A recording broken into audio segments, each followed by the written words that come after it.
Hello friends, welcome back to my channel. ட்ராமாக்குள்ள போறதுக்கு முன்னாடி மறக்காம இந்த வீடியோக்கு ஒரு லைக் போட்டுருங்க. சரி, வாங்க ட்ராமாக்குள்ள போகலாம்.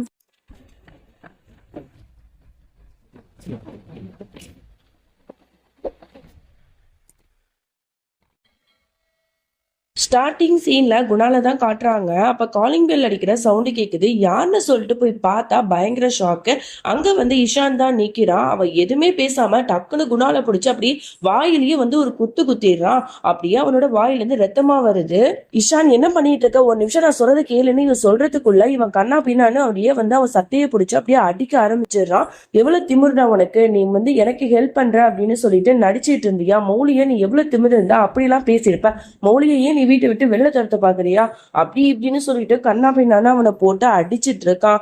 ஒரு கட்டத்துக்கு அப்புறம் குணாலும் வந்து அவனை வந்து அடிக்கும் போது தடுத்துடுறான். போது, நிறுத்து. இதுக்கப்புறம் நீங்க ஏதாவது பேசுனீங்கன்னா நான் என்ன பண்ணுவேன்னு எனக்கே தெரியாது. நான் அப்படித்தான் பேசுவேன். எனக்கு என்ன தோணுதோ அதுதான் நான் பண்ணுவேன். இது என்னோட குடும்பம். உனக்கும் மௌலிக்கும் எந்த சம்மந்தமும் கிடையாது இந்த வீட்டுல. அதனால வெளில போ அப்படின்னு சொல்லிட்டு இஷானையும் வெளில தள்ளி அப்படியே கதவை சாத்திடுறான். இஷானுக்கு செமையா கோவம் வருது. அவன் அந்த இடத்த விட்டே போயிடுறான். என்னடா சவுண்டா இருக்கு அப்படின்னு சொல்லிட்டு வீட்டுல இருக்கிறவங்க எல்லாம் வந்து பார்த்தா குணால் வாயில இருந்து அப்படியே ரத்தமா வருது. உடனே வந்து பதறாங்க.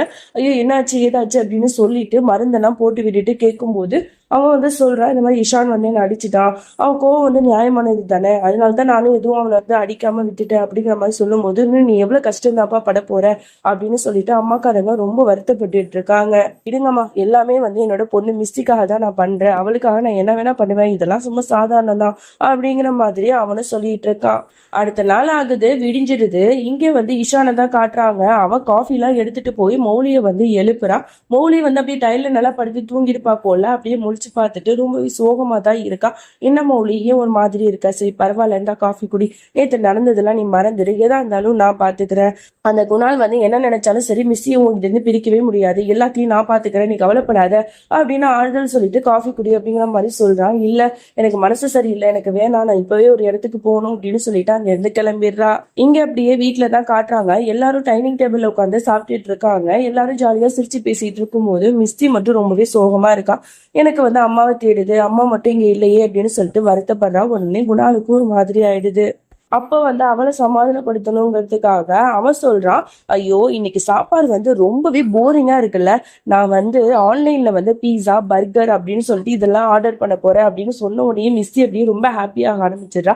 என்ன சொல்றீங்க? பீஸா பர்கரா? ஃப்ரெஞ்சு ஃப்ரைஸும் எனக்கு வேணும் அப்படின்னு கேட்க, ஷுவர், கண்டிப்பா பண்ணிடலாம் அப்படிங்கிற மாதிரி சொல்லும் போது அவ ரொம்ப ஹாப்பி ஆயிடுறா. அவ சந்தோஷமா இருக்கணும், அவன் மைண்டை மாத்தணுங்கிறதுக்காக தான் அவன் இப்படிலாம் சொல்லியிருப்பான். உடனே வந்து குணாலோட அம்மா சொல்றாங்க, அதெல்லாம் கிடையாது, இந்த மாதிரி ஃபுட் எல்லாம் சாப்பிடக்கூடாது, ஹெல்த்தியான ஃபுட்டு தான் சாப்பிடணும். இப்ப நான் வச்ச எல்லா ஃபுட்டையும் நீங்க ஒண்ணு விடாம சாப்பிடுறீங்க, இல்லைன்னா அடி விழும் அப்படிங்கிற மாதிரி அவங்க சொல்ல, இல்லம்மா, என்னோட மிஸ்ஸிக்கும் பறிக்கும், நான் வந்து இதெல்லாம் வாங்கி தரத்தான் போறேன் அப்படிங்கிற மாதிரி அவனும் சொல்லிட்டு இருக்கான். இப்படி பேசிட்டு இருக்கும் போது அங்கேருந்து ஒரு குரல், மிஸ்டி அப்படின்னு சொல்லிட்டு. உடனே திரும்பி பார்த்தா அங்க மோலி தான் நிக்கிறா. அம்மா வந்துட்டீங்களா அப்படின்னு சொல்லிட்டு அவ போய் ஹக் பண்ணிக்கிறா. உடனே அங்க இருக்கிறவங்க எல்லாருமே ஷாக் ஆகி பார்த்துட்டு இருக்காங்க. எஸ்பெஷலி குணால். இவ என்ன நேத்து இவ்வளவு திட்டியுமே மறுபடியும் இங்க வந்து நிக்கிறாளே அப்படின்னு சொல்லிட்டு பார்த்துட்டு இருக்கான். அப்புறம் குணால் சாரா, மிஸ்டி நீ கொஞ்சம் உள்ளாக்க போமா அப்படிங்கிற மாதிரி. அதோட மிஸ்டி உள்ளாக்க போனவனா அவன் சொல்ல ஆரம்பிக்கிறான், என்ன நினைச்சிட்டு இருக்க? உனக்கு கொஞ்சம் கூட வெக்கமாவே இருக்காதா? நேத்து தானே உன்னை அவ்வளவு தூரம் பேசி அசிங்கப்படுத்தி வெளில அனுப்பிட. அப்படி இருந்துமே மறுபடியும் யாரை தேடி இந்த வீட்டுக்கு வந்திருக்க அப்படிங்கிற மாதிரிலாம் ரொம்பவே திமிரா பேசுறான். இந்த பாரு, முது வந்து உன்னோட வீடா இருக்கலாம், ஆனா இங்க இருக்கிறது என்னோட மிஸ்டி, என்னோட பொண்ணு. சோ அவளுக்காக தான் நான் இங்க வந்தேன், வேற யாருக்காகவும் இங்க வரல. அவளை நான் கூட்டு போக தான் வந்தேன் அப்படிங்கிற மாதிரி இவ சொல்றா. யாரோட பொண்ணு? உன்னோட பொண்ணா?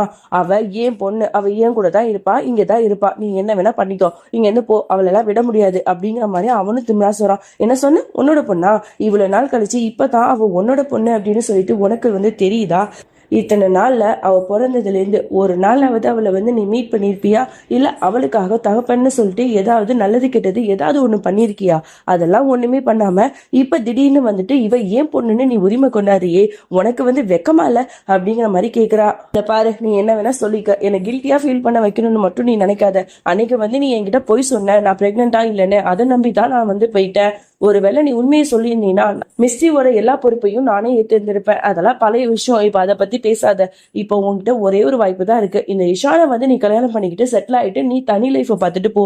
நான் வந்து என்னோட மிஸ்டியை வச்சுக்கிட்டு நாங்க அதெல்லாம் தனியா இருந்துக்கிறோம் அப்படிங்கிற மாதிரி இவன் சொல்றான். இந்த பாரு, உன் வேலையை மட்டும் பாரு, நான் கல்யாணம் பண்ணுமா பண்ண வேணாமா அப்படிங்கறதெல்லாம் நான் முடிவு பண்ணிக்கிறேன். ஏன் கிட்ட வந்து நீ அட்வைஸ் பண்ணாத அப்படின்னு சொல்லிட்டு மிஸ்டி இங்க வாமா போலாம் அப்படின்னு சொல்லிட்டு கூப்பிடுறா. உன்னோட அம்மா வந்து என்ன சொன்னாலும் நீ வந்து கேட்பல, என் மேல உனக்கு நம்பிக்கை இருக்குல்ல அப்படிங்கிற மாதிரி கேட்டோன்னா நம்பிக்கை இருக்குமா அப்படின்னு அவளும் சொல்றா. சரிம்மா வா, நம்மலாம் வேற இடத்துக்கு போலாம் அப்படின்னு சொல்லிட்டு அவளை கையை பிடிச்சி அங்கேருந்து கூட்டு போயிடுறா. இதை யாருமே எதிர்பார்க்கல, எல்லாரும் ஷாக் ஆகி அப்படியே பார்த்துட்டு இருக்காங்க. பாட்டிக்கு வந்து இது சுத்தமா பிடிக்கல. எல்லாத்துக்கும் காரணம் இவன் தான் தேவையில்லாத டிராமா எல்லாம் போட்டுட்டு இருந்ததுனால தான் இப்ப வந்து மௌலிக்கு வந்து இந்த மாதிரி எல்லாம் பிரச்சனை. மிஸ்டியும் நம்ம கூட இருந்து போயிட்டா, இதெல்லாம் சரியா இருக்காது, நான் இப்பவே மௌலிட்ட போன் பண்ணி எல்லாத்தையும் சொல்ல போறேன், இதெல்லாம் டிராமா அப்படின்னு சொல்லிட்டு அப்படிங்கிற மாதிரி பாட்டி சொல்றாங்க. பாட்டி கொஞ்சம் நிறுத்துறீங்களா, எதுக்கு இந்த மாதிரிலாம் பண்றீங்க அப்படின்னு சொல்லிட்டு குணாலும் அதட்டி வந்து அப்படியே கத்துறான்.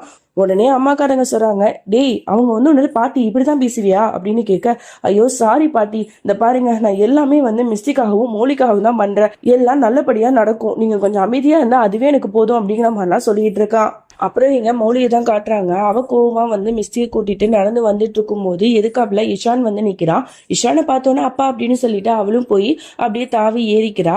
அதோட வந்து இஷான்ட்டு வந்து பேசிட்டு இருக்கான். இந்த மாதிரி நீ வந்து என் கூடயே வந்துரு, என் வீட்டுக்கே வந்துரு, நம்ம 3 பேரும் ஒன்னா இருக்கலாம் அப்படிங்கிற மாதிரிலாம் அவன் கூப்பிட்டு இருக்கான். இல்ல இஷானா சரியா இருக்காது, நம்ம 2 பேருக்கும் கல்யாணம் ஆகிறதுக்கு முன்னாடி ஒன்னா இருக்கிறது அது வந்து கண்டிப்பா சரியாவே இருக்காது, எனக்கு அதுல உடன்பாடு இல்லை, நான் வந்து ஒரு ஹோட்டல்ல எடுத்து நான் அங்கேயே தங்கிக்கிறேன், எனக்கு ஒன்றும் பிரச்சனை இல்லை, எனக்கு ஏதாவது ஹெல்ப் வேணா நான் உங்ககிட்ட கேட்டுக்கிறேன் அப்படிங்கிற மாதிரி சொல்லும் போது இஷானுக்கு இது பிடிக்கல. பட் இருந்தாலும் மௌலிக்கு வந்து இதுதான் விருப்பங்கும் போது அவளுக்கு எதிராக எதுவும் பேசக்கூடாதுங்கிறதுக்காக ஓகே உன்னோட விருப்பம் தான், ஏன் விருப்பம், வா போலாம் அப்படின்னு சொல்லிட்டு ஏதோ ஒரு ஹோட்டலுக்கு வந்து கூட்டு போறான். அப்ப மௌலி சொல்லிட்டு இருக்கா, பாத்தியா எவ்வளவு அழகான பிளேஸா இருக்கு, இங்கேருந்து பார்த்தா நிறைய மவுண்டெயின்ஸ் எல்லாம் தெரியுது, ரொம்ப அழகா இருக்குல்ல மிஸ்டி, உனக்கு கண்டிப்பா இந்த இடம் ரொம்ப பிடிக்கும் அப்படிங்கிற மாதிரிலாம் வேணும்னு சொல்லிட்டு இருக்கா. ஆனா மிஸ்டி வந்து ரொம்பவே சோகமா இருக்கா. இல்லையே இந்த இடம் ஒன்றும் அவ்வளவு நல்லா இல்லை அப்படிங்கிற மாதிரி ரொம்ப சோகமா சொல்லிட்டு இருக்கா. அப்பதான் வந்து இஷான் சொல்றான், என்னம்மா நீ இப்படி சொல்ற, இன்னைக்கு நைட்டு நம்ம எல்லாரும் சேர்ந்து டின்னருக்கு போறோம், உனக்கு பிடிச்ச எல்லா ஃபுட்டையும் ஆர்டர் பண்ணிட்டு நீ ஜாலியா என்ஜாய் பண்ணலாம், என்ன சொல்ற அப்படிங்கிற மாதிரி அவன் சொல்ல, ஐ ஜாலியாப்பா என்ன சொல்றீங்க, நானும் இப்ப போய் கிளம்புறேன் அப்படின்னு சொல்லிட்டு அவளும் சந்தோஷமா கிளம்ப போயிடுறா. இந்த பாரு இஷான், நீ வந்து அவளுக்கு ரொம்பவே செல்லம் கொடுக்குற அப்படிங்கிற மாதிரி இங்க மௌலி பேசிட்டு இருக்கா. சின்ன பிள்ளை தானே, அதெல்லாம் போக போக அவ சரியாயிடுவா, நீ சமீதியா இரு அப்படிங்கிற மாதிரி இவனு சொல்லிட்டு இருக்கான். அதோட கொஞ்ச நேரத்திலேயே அவங்க எல்லாரும் சேர்ந்து ரெஸ்டாரண்ட்டுக்கு தான் போயிருக்காங்க. அந்த இடம் பார்க்கவே அழகா டெக்கரேட் பண்ணி சூப்பரா இருக்கு. அப்ப அங்கேருந்து ஒரு வெயிட்டர் சொல்றாரு, சார் இந்த மாதிரி வந்து இது எல்லாத்தையும் நீங்க சொன்ன மாதிரி நாங்க புக் பண்ணிட்டோம், உங்களை தவிர இனிமே இங்க யாரும் வரமாட்டாங்கன்னு சொன்ன உடனே இவளுக்கு ஒண்ணுமே புரியல, என்ன சொல்றீங்க அப்படின்னு கேட்கும்போது, ஆமா மேடம், உங்களுக்காக தான் சார் வந்து இங்க இருக்கிற எல்லா டேபிளையும் புக் பண்ணிட்டாங்க, அதனால இன்னைக்கு நைட்டு ஃபுல்லாவே நீங்க மட்டும் தான் இங்க செலிப்ரேட் பண்ண போறீங்க அப்படிங்கிற மாதிரி சொன்ன உடனே இஷான்ட்ட கேட்கிறா, இஷான் இதெல்லாம் வீண் செலவு, எதுக்கு இப்பெல்லாம் பண்ண அப்படின்னு கேட்டா, இந்த பாரு நீ வந்து எனக்கு ரொம்பவே ஸ்பெஷல், அதனால உனக்காக நான் எல்லா விஷயத்தையும் பார்த்து பார்த்து தான் பண்ணுவேன், நம்ம 2 பேருக்கும் பிரைவசி வேணும்னு தோணுச்சு, அதனால தான் இப்பெல்லாம் பண்ண, புரியுதா நீ ஒண்ணு அப்படிங்கிற மாதிரி அவன் சொல்லிட்டு இருக்கும் போது மிஸ்டி வந்து, அப்பா அங்க ஃப்ளவர் இருக்கு நான் அங்க போய் பாக்குறேன் அப்படின்னு சொல்லிட்டு அவ ஓடி போயிடுறா. அதோட சரி உட்காரு அப்படின்னு சொல்லிட்டு அவன் டேபிள்ல உட்கார வச்சுட்டு 2 பேரும் ஜாலியா பேசிட்டு இருக்காங்க. இஷான் என்ன சொல்றதுன்னே தெரியல, ஒவ்வொரு கஷ்ட காலத்திலயும் நீ ஏன் கூட எவ்வளவு துணையா நிக்கிற தெரியுமா, உன்ன மாதிரி ஒரு பெஸ்ட் ஃப்ரெண்ட் வந்து என்னோட லைஃப்ல நான் பார்த்ததே கிடையாது, தேங்க்யூ சோ மச் அப்படிங்கிற மாதிரிலாம் பேசிட்டு இருக்கா. அப்படியே இங்க குணால காட்டுறாங்க, அவன் வந்து யாருக்கும் கால் பண்ணிட்டே இருக்கான், எடுக்கவே மாட்டாங்க. அப்பதான் அம்மாக்காரங்க வந்து கேக்குறாங்க, என்னடா யாருக்கு கால் பண்ற அப்படின்னு. இல்லம்மா நான் வந்து இஷானோட அம்மாக்கு தான் கால் பண்றேன் அப்படின்னு சொன்ன உடனே அவங்களுக்கு பயங்கர ஷாக்கு.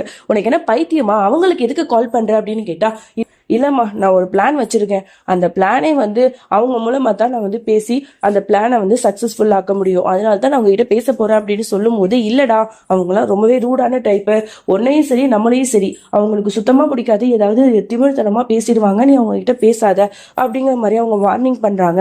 அதெல்லாம் இல்லை நான் பேசிதான் அவன் சொல்லிட்டு அவனும் கால் பண்ணிடுறான். உடனே அவங்க யாரு அப்படின்னு சொல்லிட்டு எடுத்து கேட்டவுடனே, இந்த மாதிரி நான் குணால் பேசுறேன்னு சொன்னோடனே அவங்களுக்கு காண்டாவது, நீ எதுக்கு இங்க கால் பண்ற அப்படிங்கிற மாதிரி கோவமா கேக்குறாங்க. இந்த பாருங்க ஆண்டி, எனக்கு நல்லாவே தெரியும் மௌலி வந்து இன்னமும் அவளோட புகுந்த வீட்டுல, அதாவது என்னோட வீட்டுல இருக்கிறது தானே உங்களுக்கு பிரச்சனை, அவ நேத்தே இந்த வீட்டை விட்டு போயிட்டா, இனிமே இந்த வீட்டுக்கு அவ வரவே மாட்டா, இந்த வீட்டுக்கும் அவளுக்கும் எந்த விதமான உறவுமே இல்லை, அதனால நீங்க இஷானுக்கும் அவளுக்கும் தாராளமா கல்யாணம் பண்ணி வைக்கலாம் அப்படிங்கிற மாதிரிலாம் இவன் பேசிட்டு இருக்கும் போதே அவங்க டக்குன்னு போனை கட் பண்ணிடுறாங்க. உடனே இவனுக்கு என்ன சொல்றதுனே தெரியல. என்னடா அது பேசிட்டு இருக்கும் போதே கட் பண்ணிட்டாங்களே, இப்ப என்ன பண்றது சொல்லிட்டு பயங்கரமா திங்க் பண்ணிட்டு இருக்கான். அதோட இந்த பாட்டை நம்ம முடிச்சுக்கலாம். இதுக்கப்புறம் என்ன நடந்துச்சு அப்படின்னு சொல்லிட்டு நம்ம நாளைக்கு பார்க்கலாம். அது வரைக்கும் என்னோட காத்திருங்கள். Bye friends.